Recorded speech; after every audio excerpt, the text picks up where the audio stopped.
हज़ारे फनकार सिंध में आया जिन्हनि जो अॼु ताईं को नामो निशानी कोन्हे। जेके अहिड़ा मर्द मुजाहिदीन आहिनि जिन्हनि जूं महिनतूं थियल हूंदियूं आहिनि, जेके अॼु ताईं बि हज़ारे माण्हू वञी उन्हनि जे जेको आहे सो क़बर ते चादरूं विझनि पिया ऐं उन खां अलावा गुल निशावर पिया कनि। त दोस्तो, जलाल चांडियो सिंध जो उहो फ़नकार आहे मक़बूल तरीन,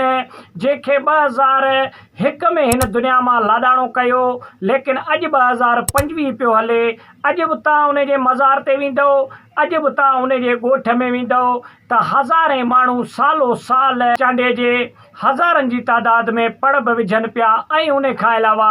भेटा पेश पिया कनि जलाल चांडे खे। हे नंढड़ो वीडियो मां तव्हांजे लाइ खणी आयो आहियां। मुंहिंजे पुठे पासे ॾिसो पिया, वीडियो पियो हले। इहे उहे मंज़र आहिनि जलाल चांडे जो जेको 2025 में जेको आहे सो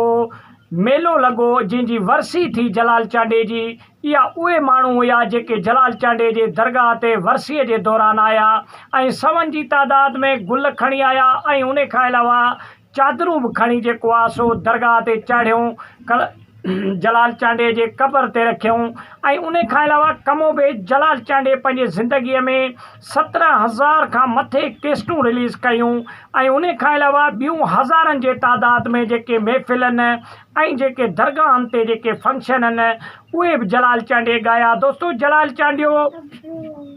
14 साल जी उमिरि में कमोबेश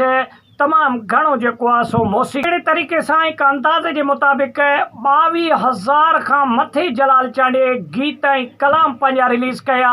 ऐं सलाम आहे उन फ़नकार खे जेको पढ़ियल बि न आहे, लेकिन उनजे दिलि ते एतिरा कलाम रिलीज़ थिया ऐं उन संभाले रखिया पंहिंजा कलाम ऐं जिन्हनि जा ॿोल ऐं जिन्हनि जा गीत बि तमामु घणा मक़बूल थिया। ऐं जलाल चांडियो जॾहिं बि ॻाइण जी तरफ़ वेंदो हुयो त अहिड़ा सुर कढंदो हुयो उन कलाम जे मुताबिक़,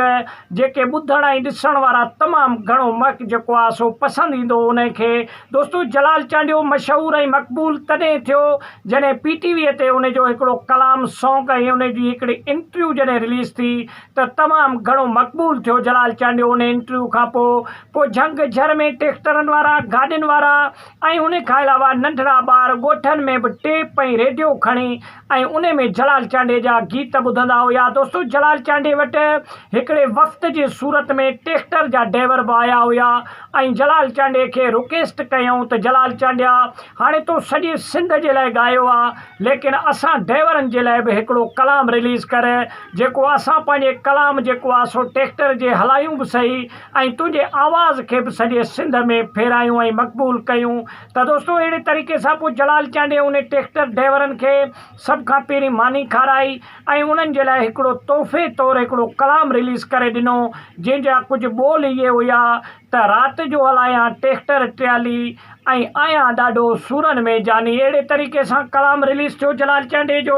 ऐं उहे ट्रैक्टरनि वारा तमामु घणो ख़ुशि थिया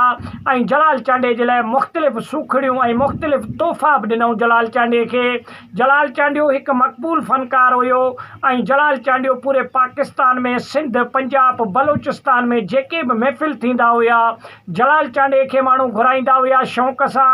ऐं जलाल चांडे खे ॿुधण जे लाइ उते जेके माण्हू गॾु थींदा हुआ, जंहिं बि माण्हूअ खे ख़बर पवंदी हुई त अॼु जलाल चांडियो हिन शादीअ में अचे थो त उते हज़ारनि जी तादाद में माण्हू इकठे थी वेंदा हुआ ऐं जलाल चांडे जी महफ़िल ॿुधंदा हुआ। त वॾी महिरबानी दोस्तो, वीडियो केॾा सुठो लॻे लाइक लाज़मी कंदा कयो ऐं वीडियो खे पंहिंजे दोस्तनि सां शेयर बि कंदा कयो। वॾी महिरबानी।